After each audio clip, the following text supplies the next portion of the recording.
Mickey virus के बाद actually Mickey virus को रिलीज़ हुए भी अभी साल भर ही होने को आया है एंड हमने 2-3 स्क्रिप्ट्स सेलेक्ट की हैं, मैंने और मेरी टीम ने, जिनको हम लोग वर्कआउट कर रहे हैं।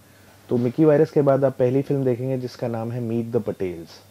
और ये कहानी है टॉम पटेल, एक कैरेक्टर है, और जेरी पटेल, ये 2 लड़कों की कहानी है, जिनमें से एक जो है बहुत ही ज़्यादा शातिर और ओवर स्मार्ट लड़का है और दूसरा बहुत ही भोंदू और भोला लड़का है।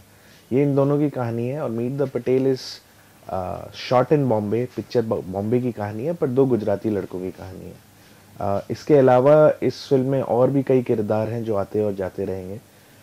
मेरा जो टारगेट ऑडियंस है इस पिक्चर के लिए 15 से 25 है, तो यूथ के लिए बना रहे हैं और कुछ अलग ही बनाने की कोशिश कर रहे हैं। तो right from framing to dialogues to story to even गाने, आपको कुछ अलग देखने को मिलेगा। एटलीस्ट ये प्रयास तो अपना रहेगा। हमारी पहली फिल्म जो हमने डिसाइड किया है प्रोड्यूस करने, इसका टाइटल है meet the Patels. It's a comedy film. हमें लगता है कि कॉमेडी मेरे ख्याल से सबसे पॉपुलर जॉनरा है in terms of entertainment value audience के लिए। हालांकि रोमांस और एक्शन भी प्रेफर्ड जॉनर्स हैं और हम वो जॉनर्स के फिल्म्स भी बनाएंगे आगे चल के, लेकिन हमने ये सोचा कि कॉमेडी एक सही जॉनर रहेगा शुरुआत के तौर पर। क्योंकि अगर आप देखें बड़ी सक्सेसफुल फिल्में जो रही हैं रिसेंटली या बहुत पीछे, अगर आप हिस्टोरिकली देखें, they have been comedy films. जो कॉमेडी का जो एक फ्लेवर होता है वो एक तरह से ब्लेंड करता है एक ऑडियंस के प्राइमरी एक्सपेक्टेशन के लिए फ्रॉम अ फिल्म, जहां आप एंटरटेन होते हैं, आप एक एस्केपिस्ट दुनिया में जो है आ जाते हैं जब आप एक फिल्म देखते हैं। So we thought comedy is the right genre to make a beginning in production. Actually, the script and the director both came together. Saurabh Verma will be directing Meet the Patels, and हमें कहानी और idea बहुत अच्छा लगा। और सौरभ वर्मा पहले Mickey virus एक film direct कर चुके हैं, कॉमर्स साइड से बिलोंग करते हैं, वो भी एक एग्जीक्यूटिव रह चुके हैं in the film distribution and marketing business. So एक तरह से दोनों का जन्म एक साथ हुआ कि डायरेक्टर ये सब्जेक्ट लेकर हमारे पास आए हैं और हमें पसंद आई, सब्जेक्ट पसंद आया, तो इसीलिए हमने ये फिल्म बनाने की सोची।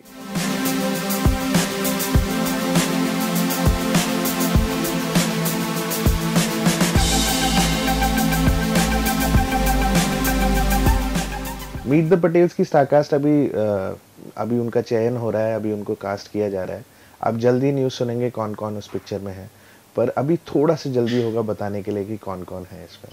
मिकी वायरस जो थी एक कॉमिक थ्रिलर थी और अगर आप वो पिक्चर देखें तो उसमें थ्रिल एलिमेंट काफ़ी ज़्यादा था। कॉमेडी जो थी वो काफ़ी कंट्रोल्ड थी और रियलिस्टिक स्पेस में थी। इस बार हम लोग एक कॉमेडी बना रहे हैं जो बिल्कुल ही आउटस्टैंडिंग, मतलब जिसमें हम कोई लिमिट रखेंगे नहीं कॉमेडी की। इस कॉमेडी में सबसे खास बात यह है कि ये बॉम्बे की कॉमेडी है, मिकी वायरस दिल्ली की एक कॉमिक थ्रिलर थी।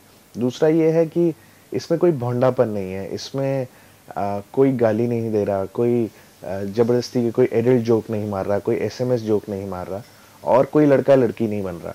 तो वो सब हटा दें तो हम किस तरह की कॉमेडी बना सकते हैं, ये उसका प्रयास है। मिकी वायरस मेरी खुद की लिखी हुई स्क्रिप्ट थी और ये फिल्म कोई स्क्रिप्ट मेरे पास लेके आया और मुझे बहुत ज़्यादा पसंद आई। तो एक और प्रयास है एज ए डायरेक्टर कि किसी और की स्टोरी को मैं लिखूं, मतलब किसी और की स्टोरी को मैं बनाऊं और पर्दे पे लेके आऊं। दरअसल हमने जब मीट द पटेल, मेरे पास स्क्रिप्ट आई तो मैंने सबसे पहले ये बोला, यार कितनी कॉमेडी बन रही है, मैं क्यों बनाऊं। एंड तब हम लोग पूरी टीम थी और हमने सोचने लगे कि when was the last time we saw a good comedy, और हमें बहुत नज़दीक कोई ऐसी फिल्म याद नहीं आई जो बहुत ही अच्छी कॉमेडी हो, जो क्लीन कॉमेडी हो, जो फैमिली के साथ देखी जा सके। आज भी मैं 2-3 फिल्मों के नाम सुन रहा हूँ जो एक अलग जॉनर को, एक अलग टारगेट ऑडियंस को टारगेट कर रही है, पर फैमिली कॉमेडी बहुत कम मुझे दिखी। तो जैसे ही वो समझ में आया कि कॉमेडी अच्छी, तो मतलब पूरी फैमिली के लिए कोई कॉमेडी बन नहीं रही, एकदम रास्ता आसान हो गया। तो मुझे लगता है कि दैट्स आवर यूएसपी, कि हम लोग एक बड़ा मुश्किल है ये कहना, and I would not even want to compare, but एक ऋषिकेश मुखर्जी साहब का स्कूल होता था, एक जाने भी दो यारों जैसी फिल्में होती थी। तो ये उस स्पेस की फिल्म है, ऑब्वियसली वो बहुत ज़्यादा बड़ी फिल्म है, मैं कंपेयर भी नहीं कर सकता, पर हमारा प्रयत्न है कि अगर हम उसका 5% भी कर पाए तो I think it will be our victory.